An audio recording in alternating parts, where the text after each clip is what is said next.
राधे राधे। आज के इस वीडियो पे हम लोग पढ़ने वाले हैं द फ्रूट। फ्रूट तो हम लोग को पता ही है कि क्या होता है फ्रूट, और उसके अंदर क्या प्रेजेंट रहता है, सीड। अब ये जो आप डायग्राम देख रहे हो, इट इज़ अवोकाडो। और जो फ्रूट जो रहता है उसको बेसिकली हम लोग बायोलॉजिकल टर्म में पेरिकार्प कहते हैं। ये जो आप देख रहे हो, पेरिकार्प की 3 डिविजन्स होते हैं। सबसे बाहर वाला फ्रूट का सबसे बाहर वाला जो परत होता है उसको एक्सोकार्प कहते हैं, या फिर एपिकार्प भी आप कह सकते हो। उसके अंदर वाला जो फ्लैशी पार्ट कंसिस्ट करता है, जो एडिबल पार्ट होता है, जो जूसी पार्ट होता है, या फिर वो जूसी नहीं भी होता है किसी किसी में, तो उसको हम लोग क्या कहते हैं, मेसोकार्प। और जो सबसे अंदर में है, जहाँ पे सीड डेवलप करा है, जो सीड का आउटर लेयर है, वो जो वॉल है, उसको हम लोग एंडोकार्प कहते हैं। ये 3 डिवीजन जो है एक फ्रूट मेनली एक पेरिकार्प कंसिस्ट करता है। तो हम लोग अपना इंपॉर्टेंट पॉइंट्स डिस्कस करेंगे ma'am. The fruit is the characteristics features of flowering plant. अब मैं हर एक स्टूडेंट से ये क्वेश्चन ज़रूर पूछना चाहती हूँ कि क्या जिम्नोस्पर्म जो रहते हैं वो फ्रूट बियरिंग होते हैं, या सिर्फ और सिर्फ एंजियोस्पर्मी ही रहते हैं जो फ्रूट बियरिंग होते हैं। एंजियोस्पर्मी ही सिर्फ फ्रूट बियरिंग होते हैं, क्योंकि जिम्नोस्पर्म में सीड नेकेड होता है, जिससे हम लोग को ये पता चलता है कि फ्रूट अगर रहता है तो उसको कवर कर लेता है, उसमें फ्रूट प्रेजेंट नहीं होता है। फ्लावरिंग प्लांट से ये इंडिकेट किया गया एनसीईआरटी में, फ्लावरिंग प्लांट से यही इंडिकेट किया गया कि वो सिर्फ और सिर्फ इंडिकेशन दे रहा है तो एंजियोस्पर्मी फैमिली को, नहीं तो वो किसी को नहीं दे रहा है। It is matured and riped ovary developed after fertilisation. Fruit याद रखिएगा हमेशा ओवरी से बनता है, और ये क्या है, मैच्योर्ड एंड राइप्ड। राइप्ड मतलब पका हुआ, and matured developed after fertilisation. अगर स्टेटमेंट में बोल दिया जाए बिफोर फर्टिलाइजेशन तो वो तो फिर गलत हो जाएगा ना। तो ये बिफोर फर्टिलाइजेशन नहीं होता है। जब पोलन ग्रेन्स आकर के फ्यूज़ करते हैं एग से तो वो जाइगोट का फॉर्मेशन करते हैं। तो आफ्टर फर्टिलाइजेशन ही फ्रूट का फॉर्मेशन होता है, क्योंकि आफ्टर फर्टिलाइजेशन ही सीड और फ्रूट बनते हैं। नेक्स्ट पॉइंट है, generally fruit consist of pericarp. Fruit को हम लोग बायोलॉजिकल टर्म में पेरिकार्प और एक सीड कहते हैं, ठीक है। अंदर ही तौर पे उसमें सीड प्रेजेंट रहता है। पेरिकार्प जो रहता है वो क्या होता है कि मे बी ड्राई और फ्लैशी। वो क्या हो सकता है, ड्राई भी हो सकते हैं या फिर वो फ्लैशी भी हो सकते हैं। When the pericarp is thick and fleshy it is differentiated into, ये इंपॉर्टेंट पॉइंट है, जब पेरिकार्प, ये डायरेक्ट एनसीईआरटी का पॉइंट है कि जब पेरिकार्प थिक रहेगा और फ्लैशी रहेगा तो ही हम उसको कह सकते हैं मैम, तभी हम उसको डिवीजन दे सकते हैं कि वो एपिकार्प मतलब बाहर वाला लेयर, मेसोकार्प मतलब बीच वाला लेयर, और एंडोकार्प मतलब अंदर वाला लेयर कंसिस्टेंट रहेगा।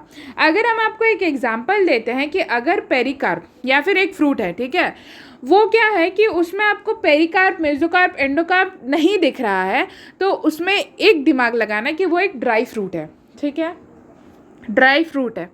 जैसे कि अगर हम लोग आमंड्स की ही बात करते हैं तो उसमें आपको सीड देखने को नहीं मिलेगा, जिसके कारण आप नहीं उसमें डिफ्रेंशिएट कर पाओगे एंडोकार्प क्या है, मेसोकार्प क्या है, क्योंकि वो एक ड्राई फ्रूट है, तो उसमें उसको नहीं कहा जाता है। यहाँ पे एक कंडीशन रखा गया है कि पेरिकार्प को हम कब कहेंगे, एपिकार्प, मेसोकार्प, एंडोकार्प, जब वो थिक और फ्लैशी होगा, जब तीनों डिविजन्स को हम देख सकते हैं।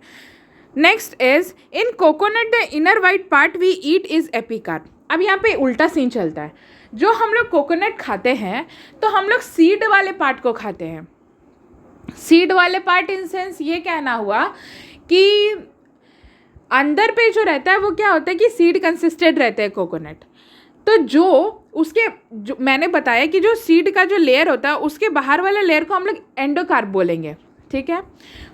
तो जो एंडोकार्प होता है वो हर किसी में आपको दिखेगा कि सीड के बाहरी वाला जो लेयर होगा वो एंडोकार्प होगा, लेकिन कोकोनट में ये सीन नहीं है। जो सीड वाला पार्ट उसमें प्रेजेंट रहता है, जो उसके ऊपर जो वाइट कर्नल्स, जो वाइट कलर के पार्ट प्रेजेंट रहते हैं जो कि थिक रहता है, वो एक पार्ट ऑफ अ एपिकार्प रहता है, ठीक है। और जो उसका मेन फ्रूट रहता है जिसको हम लोग एंडोकार्प कहते हैं, जो inner part of a fruit रहता है, वो बेसिकली क्या होता है, आउटर फरी पार्ट को हम लोग कहते हैं। मतलब जो आउटर फरी पार्ट आप देखते हो वो एंडोकार्प है, और जो सबसे अंदर वाला जो वाइट पार्ट आप उसको देखते हैं वो एक एपिकार्प है।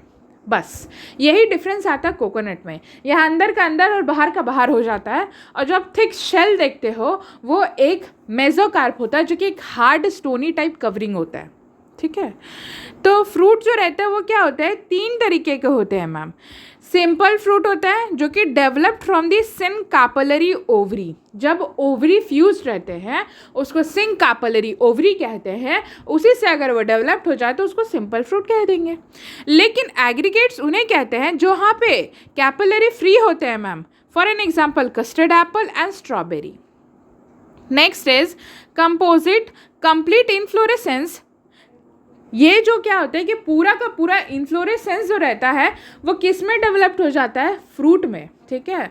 फ्लोरल एक्सिस जिसमें जो फ्लावर्स ग्रो कर रहे थे वो पूरा का पूरा ही अगर फ्रूट में डेवलप कर जाता है तो उसको कंपोजिट फ्रूट कहते हैं।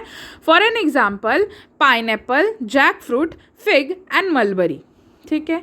हमारा लास्ट पॉइंट ये है ड्रप, जो कोकोनट का hard endocarp develop from monocarpellary superior ovary.